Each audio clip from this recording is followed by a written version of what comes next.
Welcome back to French Rabbit. Aujourd'hui, nous allons lire le livre Les Contes du chat perché de Marcel Aimé. Donc, ce livre est assez consistant, ce qui veut dire qu'on n'aura pas le temps de terminer le livre, mais je vais juste lire quelques pages. Pas du chat.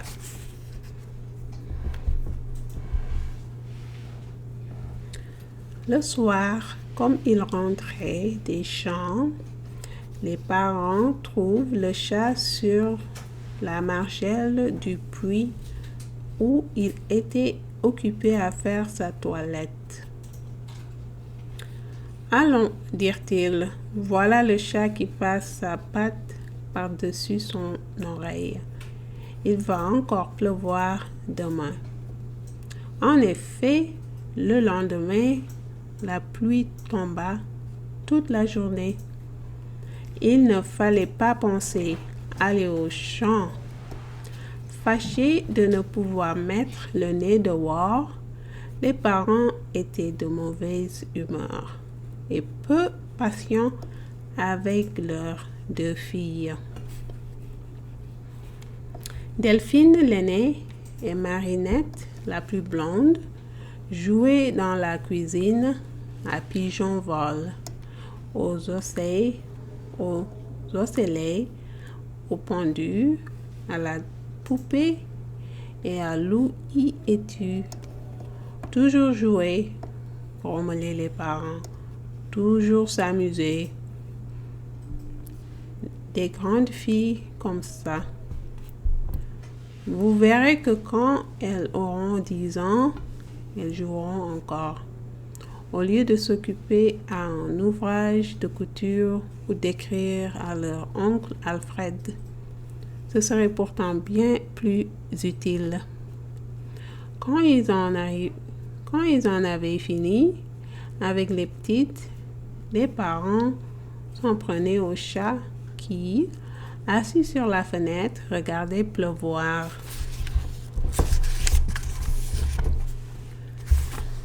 C'est comme celui-là. Il n'en fait pas lourd non plus dans une journée.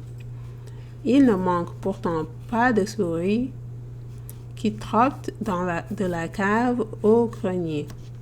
Mais monsieur aime mieux se laisser nourrir à ne rien faire. C'est moins fatigant.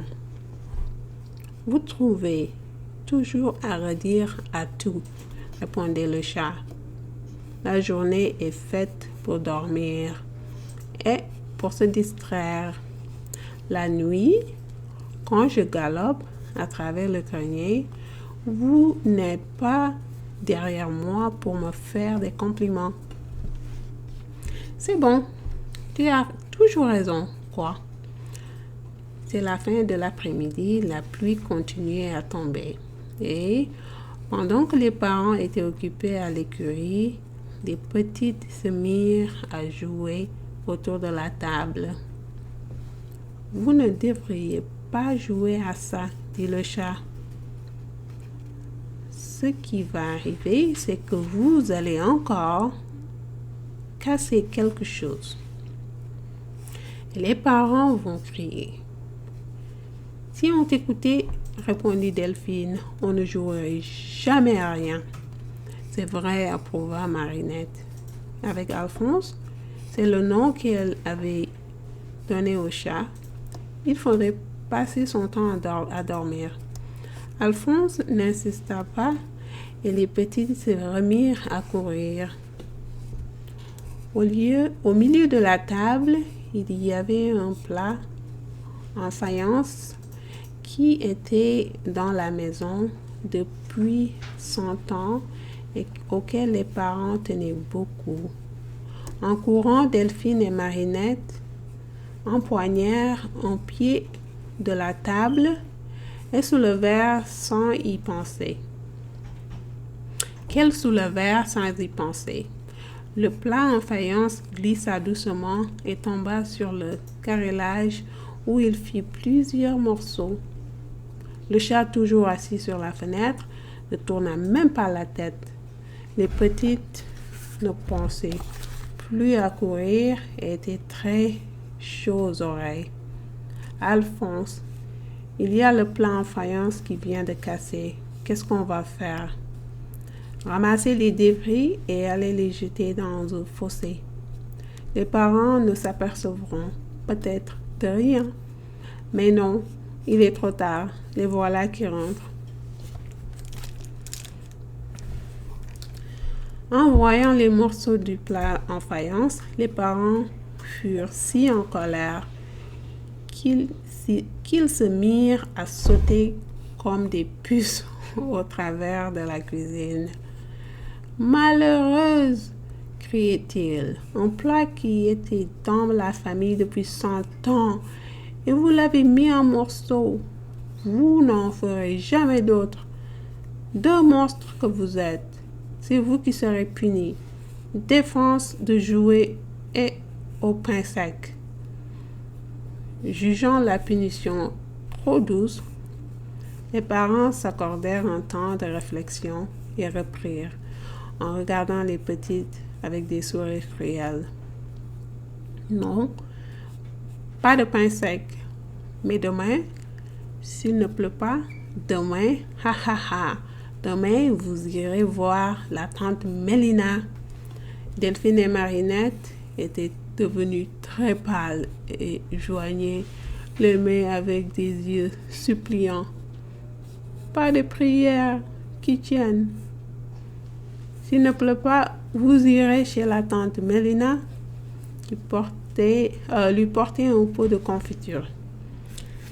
La tante Mélina était une très vieille et très méchante femme qui avait une bouche sans dents et un menton plein de barbe. Quand les petites allaient la voir dans son village, elle ne se lassait pas de les embarrasser, ce qui n'était déjà pas très agréable à cause de la barbe, et elle en profitait pour les pincer et leur tirer les cheveux. Son plaisir était de les obliger à manger d'un pain et d'un fromage qu'elle avait mis à moisir en prévision de leur visite. Oh, wow, she's something else. En outre, la tante Mélina trouvait que ses deux petites nièces lui ressemblaient beaucoup et affirmait qu'avant la fin de l'année, elles seraient devenues ses deux fidèles portraits, ce qui était effrayant à penser. Pauvres enfants, soupira le chat, pour un vieux plat déjà épréché, c'est être bien sévère. De quoi te mêles-tu? Mais puisque tu les défends, c'est peut-être que tu les as aidés à casser le plat. Oh non, dirent les petites. Alphonse n'a pas quitté la fenêtre. Silence! Ah, vous êtes bien tous les mêmes. Vous êtes bien tous les mêmes. Vous vous soutenez tous. Il n'y a pas un pour racheter l'autre. Un chat qui passe ses journées à dormir. Puisque vous le prenez sur ce ton-là, dit le chat, j'aime mieux m'en aller. Marinette, ouvre la fenêtre. Marinette ouvre la fenêtre et le chat sauta dans la cour. La pluie venait juste de cesser et un vent léger balayait les nuages. Le ciel est en train de se ressuyer. Firent observer les enfants avec bonne humeur. Demain, vous aurez un temps superbe pour aller chez la tante Mélina. C'est une chance. Allons, assez pleurer. Ce n'est pas ça qui raccommodera le plat. Tenez, allez plutôt chercher du bois dans la remise. Dans la remise, les petites retrouvèrent le chat installé sur la pile de bois. À travers ses larmes, Delphine le regardait faire sa toilette. Alphonse, lui dit-elle avec un sourire joyeux qui étonna sa sœur. Quoi donc, ma petite fille? Je pense à quelque chose. Demain, si tu voulais, on n'irait pas chez la tante Mélina. Je ne demande pas mieux, mais tout ce que je peux dire aux parents n'empêchera rien malheureusement. Justement, tu n'auras pas besoin des parents. Tu sais ce qu'ils ont dit? Qu'on irait chez tante Mélina s'il ne pleuvait pas.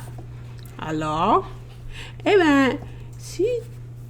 tu n'aurais qu'à passer ta patte derrière ton oreille. Il pleuvrait demain et on n'irait pas chez la tante Mélina. Tiens, c'est vrai, dit le chat. Je n'y aurais pas pensé. Ma foi, c'est une bonne idée. Il se mit aussitôt à passer la patte derrière son oreille. Il la passa plus de 50 fois. Cette nuit, vous pouvez dormir tranquillement. Il pleuvra demain. À ne pas mettre un chien dehors. Pendant le dîner, les parents parlèrent beaucoup de la tante Mélina. Ils avaient déjà préparé le pot de confiture qui lui destinait. Les petites avaient du mal à garder leur sérieux et plusieurs fois, en rencontrant le regard de sa sœur, Marinette fit semblant de s'étrangler pour dissimuler qu'elle riait. Quand vint le moment d'aller se coucher, les parents mirent le nez à la fenêtre.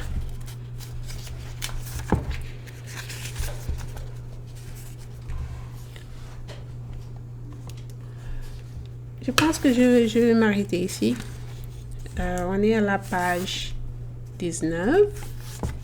Donc, je vais arrêter la lecture là et la prochaine fois, on va reprendre à partir de la page 20. J'espère que vous avez aimé la lecture.